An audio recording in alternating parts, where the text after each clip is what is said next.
So Shasta, what's going on in the news this week? Nothing striking. I just wanted us to go back to something that was happening since the beginning of this year.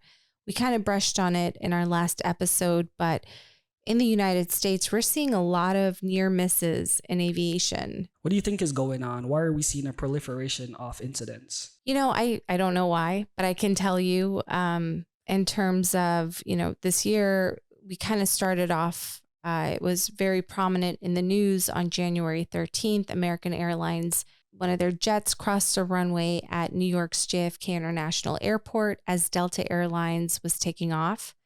And I know that made the headlines. And then only 10 days later, a United Airlines aircraft at Honolulu International Airport was on the runway and a cargo aircraft was coming into land.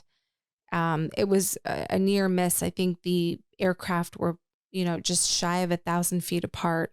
And then, shortly after in February, there were another series of incidents. In Austin, Texas, FedEx cargo pilots were landing to see Southwest on the runway, getting ready to take off.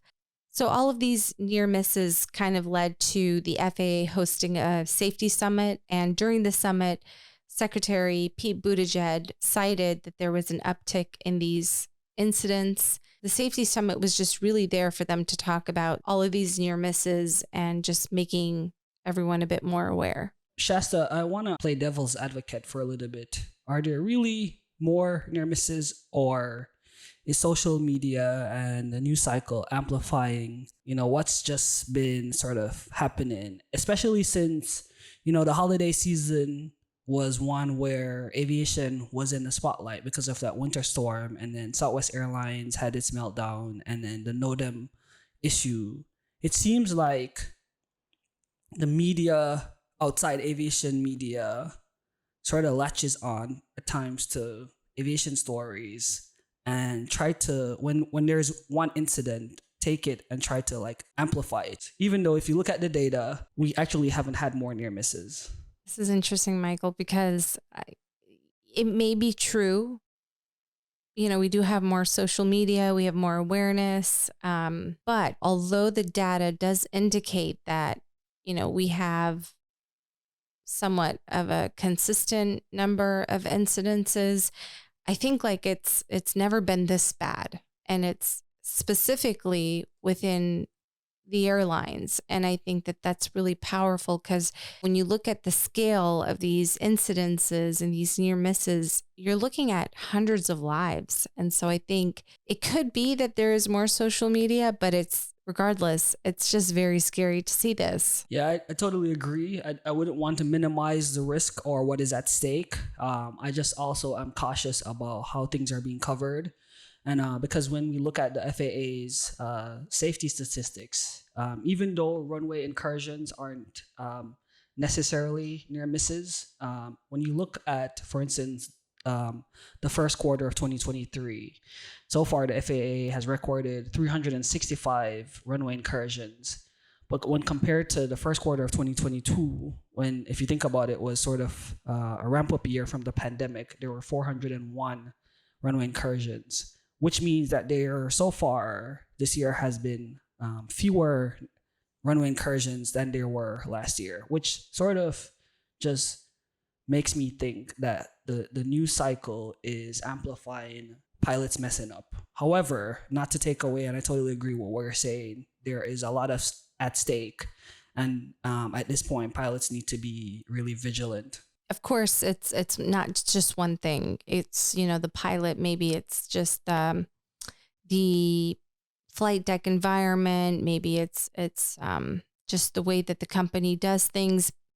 I say this because I had a good friend of mine. We had a discussion recently about, he works for an airline in the US, a major airline. And he was saying how when they push back from the gate and they start, starting the engines, he said that it's just such an intense moment in terms of workload. There's the captain is the one who's taxiing, the first officer is the one who's doing checklist items and, doing the checklist. And he was saying that there were several instances where like he was just extremely overwhelmed and stressed because there was just a lot going on, and the captain almost turned the wrong way or almost turned into an active runway. And so he was making these comments about how during the taxi phase, there should be no checklist. It should just be focus, heads looking out, focus on just making sure that they're not going to run into anything or take off from the wrong runway or, any of these near misses that we're reading about. So like, I'm wondering, is this something that the airlines need to kind of investigate and make sure that what they have implemented during that phase when these aircraft are taxiing, that, they're able to fully focus?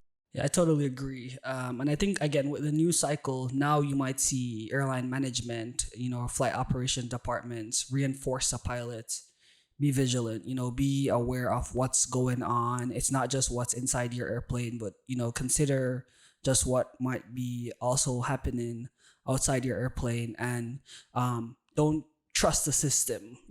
That's one thing I've learned as a pilot myself, where, there's time when air traffic controllers, when they are dealing with a high load, have issued incorrect taxi instructions to me. And I know what they're trying to say based on the flow of traffic. And so if I were to just blindly read back an incorrect instruction, I would have ended up in the wrong too. And so pilots also have that duty to just be really situationally aware, to also help the system.